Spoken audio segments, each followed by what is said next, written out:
દેશમાં ફરી પ્રવેશ્યો કોવિડ 2025ના મે મહિનામાં ભારતમાં ફરીથી કોવિડ-19ના કેસોમાં નાના પ્રમાણમાં વધારો જોવા મળ્યો છે.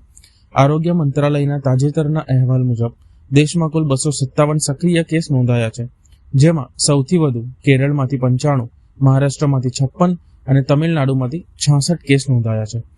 આ વધારાનો મુખ્ય કારણ છે નવો વેરિયન્ટ JN1 અને તેના ઉપપ્રકારો JF7 અને NB1.8, જે દક્ષિણ પૂર્વ એશિયામાં પણ કેસના વધારા માટે જવાબદાર માનવામાં આવી રહ્યા છે.